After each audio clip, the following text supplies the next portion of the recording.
Today we're going to talk about something called a session inside PHP, and a session is a little bit different than a session variable, which we talked about in the last episode.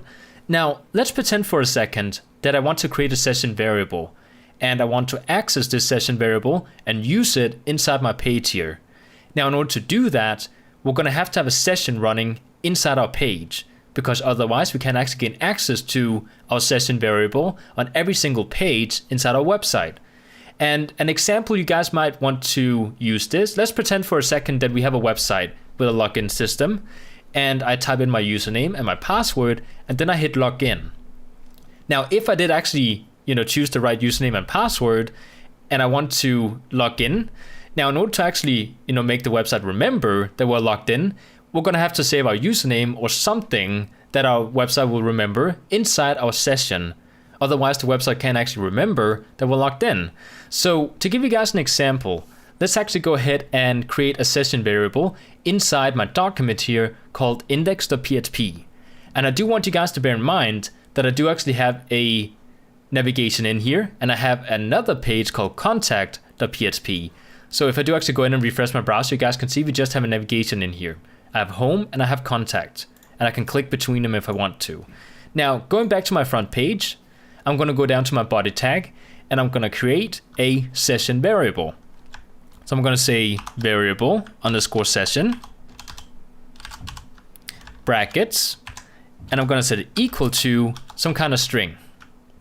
Now, inside my session brackets, I'm going to call this one username, like so, and it's going to be equal to Danny948A, just because that kind of looks like a username. So now if I do actually go underneath here and echo this thing up here, the actual name of the session, like so, inside my front page, you guys will notice that we get Danny948A. But if I were to go into my contact page now, you guys can see we get nothing. Well, we do actually need to include the echo inside our contact page, of course. So if I go into my contact page, paste it in, we should be able to, spit out our username, but we get an error message instead. And that's because our website doesn't remember our session variable called username. And we need to do that in order to be logged in. So a way to get around this is to actually have a session started that saves our session variable and allows for us to access it on every single page inside our website. So what I'm going to do in order to do that, to actually start up a session, is to go at the very top of my page here and create a short piece of code. I'm going to start up my PHP tags at the very top. And inside the PHP tags, I'm going to say session underscore start, parentheses. Now that I have these, I will actually have my session variable saved inside my session, which I started at the very top of the page here. So if I go ahead and copy my session variable and paste it on top of my contact page, I should actually be able to remember the actual username. So if I go back to my home page, you guys can see, okay, now we just set it as Danny948A. If I go to my contact page, now it's in there as well. So using the session start function, we can actually start up the session on every single page inside our website, and it will remember our username, which we need in order to be logged in. So just to give you guys a small tip for creating session starts. Now, a typical thing to do would be to split your website into different documents. For example, I might split my entire header inside a document for itself and then link it or maybe include it on top of my pages with an include function that we do actually have inside PHP. And by doing that and then starting up the session inside the header.php, we do actually have a session running on every single page that has a header attached to it inside our website. So we will automatically have a session started on every single page, so you don't have to copy paste it in the pages like I just did here. But I'm lazy in this episode, so I just kind of did that instead. So this is the basic idea behind sessions, and this is actually very important if you want to create something like a login system. Because without a session, you can't actually be logged in, or at least only on the front page, or wherever you actually do log in. So you need to have this for it to remember that you're logged in inside the whole website.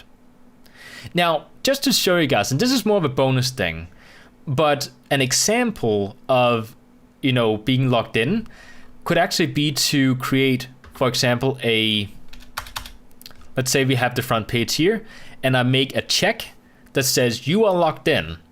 So I can actually go down here and say if, and actually create an if statement. Whoops, that was too many. I can say if is set inside my condition in here. I can say if is set, and we have something called a session username set, like so. Then I wanted to do this down here.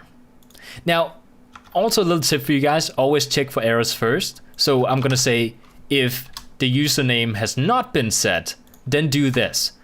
Otherwise, we're gonna do something else underneath here. So if the username has not been set inside our session, then echo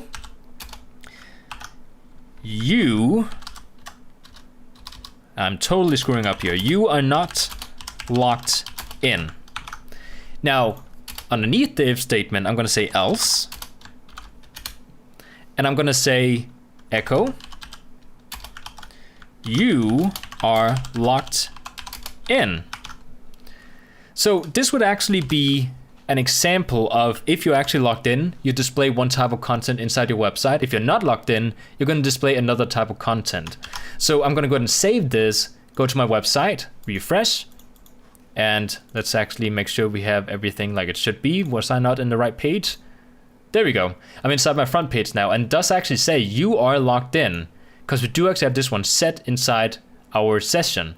Now, if I were to actually go in and delete my session here, like so, and actually delete my session start up here, like so, refresh the website, it does actually say you are not logged in, because we are in fact not logged in. But now we do actually have a session, set in here again, and it will say you are logged in. So, and again, this was more of a bonus just to show you guys, to give you guys an idea about how the whole logged in thing works. Now, we're actually getting to the point where we can start creating a login system. And we will actually do it after a couple more episodes. We just need to talk about a few more things, such as how to actually use tables to create something like a login system where you type in your username and password. And we also need to talk about how to create an actual user table inside a real database. And that's going to be a very short episode. We're not going to go very in depth in databases in PHP, but I will actually at some point start up a tutorial series on something called SQL and databases, where we will actually talk about how to set up, complicated databases. So I hope you guys enjoyed this episode, and I'll see you guys next time.